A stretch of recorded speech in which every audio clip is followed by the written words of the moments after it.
संध्या को अचानक ऐसे गिरते हुए देखकर राजा रुद्र प्रताप, दुर्गावती और मंदाकिनी तीनों बुरी तरह से घबरा जाते हैं। रुद्र प्रताप फौरन उठकर संध्या को अपनी गोद में उठा लेता है और उसे आंगन से महल के अंदर कमरे में ले आता है।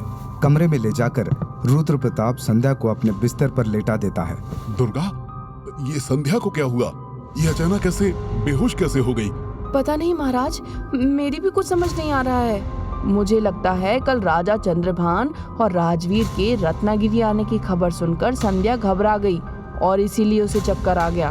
मंदाकिनी, जल्दी जाओ और थोड़ा पानी लेकर आओ।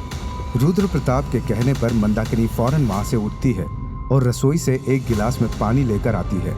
रुद्र प्रताप फौरन मंदाकिनी से पानी लेता है और संध्या के चेहरे पर पानी के छींटे मारता है। जैसे ही संध्या के चेहरे पर पानी की छींटें पड़ती है, संध्या धीरे से अपनी आंखें खोलती है। संध्या को आंखें खोलते देखकर राजा रुद्र प्रताप और बाकी सबकी जान में जान आती है। संध्या, तुम्हें क्या हो गया था बेटा? तुम अचानक ऐसे बेहोश कैसे हो गई थी? पता नहीं बाबा, अचानक मेरा सर घूमा और मुझे चक्कर आ गया। मंदाकिनी, तुम अभी भान सिंह से वैद्य को बुलाकर लाने के लिए कहो। कल चंद्रभान और राजवीर यहाँ आने वाले हैं। अगर सगाई से पहले ऐसा कुछ हुआ तो परेशानी हो सकती है। राजा रुद्र प्रताप की बात सुनते ही संध्या अपने मन में कुछ सोचने लगती है। अगर वैद्य है तो वो जरूर मुझे कुछ दिनों तक आराम करने के लिए कहेंगे और मैं चाहकर भी शेखर से मिलने नहीं जा पाऊंगी। मुझे किसी भी तरह बाबा को वैद्य को बुलाने से रोकना होगा। मंदाकिनी उठकर भान सिंह के पास जा रही थी कि तभी संध्या उसे आवाज देकर रोक देती है। मंदाकिनी मौसी, रुक जाओ। संध्या, ये तुम क्या कह रही हो? तुम मंदाकिनी को रोकने के लिए क्यों बोल रही हो? उसे जाने दो। तुम्हें आज दूसरी बार चक्कर आया है। पिछली बार मैंने ही वैद्य को वापस भेजने की गलती की थी। इस बार मैं कोई जोखिम नहीं लेना चाहता हूँ। बाबा, इसमें जोखिम की कोई बात नहीं है। आप डरिए मत, मुझे कुछ नहीं हुआ है। मैं बस अचानक राजा चंद्रभान और राजवीर के आने की खबर सुनकर घबरा गई थी, और कुछ नहीं। लेकिन संध्या, आखिर वैद्य को बुलाने में तुम्हें क्या परेशानी है? अगर सच में तुम्हारी तबीयत बिल्कुल ठीक है तो एक बार वैद्य को देख लेने दो। आप समझ नहीं रहे हैं बाबा। पिछली बार जब आपने वैद्य जी को बुलवाया था तो सबको पता चल गया था कि मेरी तबीयत खराब है। मैं नहीं चाहती कि फिर से मेरे बीमार होने की बात फैले। हाँ महाराज, मुझे भी लगता है कि संध्या बिल्कुल ठीक कह रही है। कल राजा चंद्रभान और राजवीर यहाँ आने वाले हैं। सगाई से ठीक पहले ऐसी बातों का फैलना सही नहीं है। और अगर संध्या कह रही है कि वो बिल्कुल ठीक है तो हमें उसकी बात पर भरोसा करना चाहिए। ठीक है, अगर तुम सबको ऐसा ही लगता है तो मैं वैद्य को नहीं बुलाता। दुर्गा, आज से तुम और कोई काम नहीं करोगी। तुम्हें अब बस संध्या का ख्याल रखना है। ठीक है महाराज, मैं वैसा ही करूंगी। थोड़ी देर में खाना तैयार हो जाता है और सब लोग आंगन से उठकर खाना खाने के लिए अंदर चले जाते हैं। खाने के बाद संध्या अपने कमरे में वापस जाती है और अपने बिस्तर पर बैठकर कुछ सोचने लगती है। आज तो मैं शेखर से मिलने नहीं जा पाई, लेकिन कल सुबह मुझे किसी भी तरह उससे मिलना होगा। जब पापा राज्यसभा में होंगे तब मैं सबसे छुप कर यहाँ से निकल जाऊंगी। लेकिन एक बात मेरी समझ नहीं आ रही, पता नहीं मैं आज आंगन में बेहोश कैसे हो गई। मैंने पापा से तो कह दिया कि घबराहट के कारण मुझे चक्कर आ गया, लेकिन पता नहीं मेरे साथ ऐसा क्यों हुआ। यही सब सोचते हुए थोड़ी देर में संध्या की आंख लग जाती है और वो गहरी नींद में सो जाती है। अगली सुबह महल में काफी शांति थी। राजा रुद्र प्रताप राजसभा में गए हुए थे और दुर्गावती मंदाकिनी के साथ एक दूसरी हवेली में चंद्रभान और राजवीर के रहने की व्यवस्था करवा रही थी। अचानक संध्या के कमरे का दरवाजा धीरे से खुलता है और संध्या अपने कमरे से बाहर निकलती है। लगता है घर में कोई नहीं है। ये अच्छा मौका है, अभी जाकर शेखर से मिल लेती हूँ। संध्या दबे पांव महल से बाहर निकलती है और तेजी से उस तालाब की तरफ बढ़ने लगती है जहां शेखर उसका इंतजार करता था। उसी समय भान सिंह बरगद के पेड़ के नीचे बैठा कुछ गांव वालों से बातें कर रहा था। बात करते हुए अचानक उसकी नजर संध्या पर पड़ती है। संध्या को सुबह सुबह ऐसे छुपते हुए बाहर जाते देख भान सिंह हैरान रह जाता है। अब आप सब जाइए, मैं आपसे बाद में बात करूंगा। मुझे अभी एक जरूरी काम करना है। ठीक है भान सिंह, तुम बस याद से महाराज रुद्र प्रताप से हमारी बात कह देना।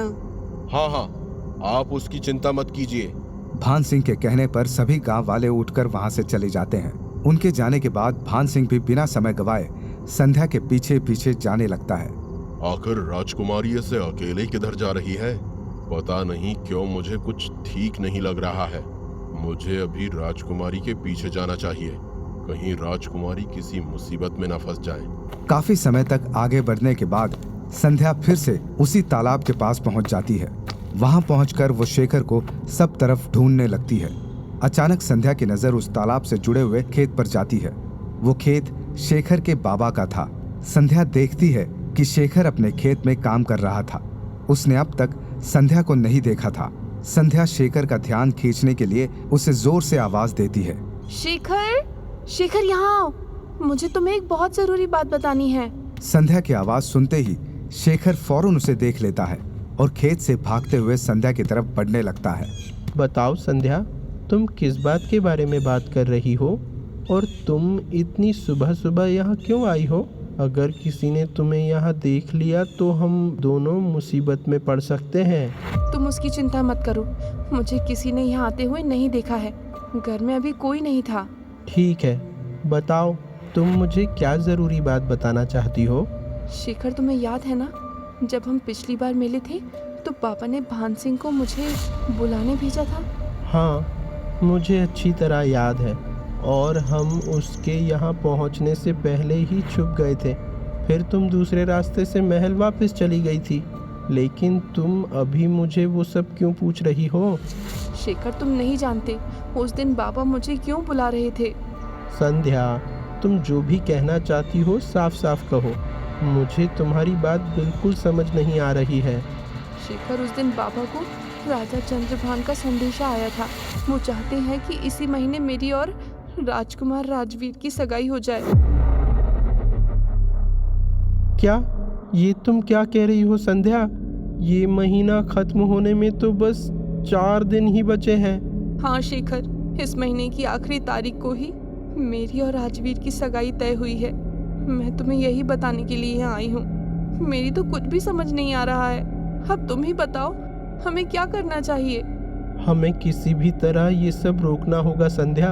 चलो, हम आज ही रत्नागिरी छोड़कर कहीं भाग जाते हैं, फिर हम लौटकर दोबारा कभी यहाँ नहीं आएंगे।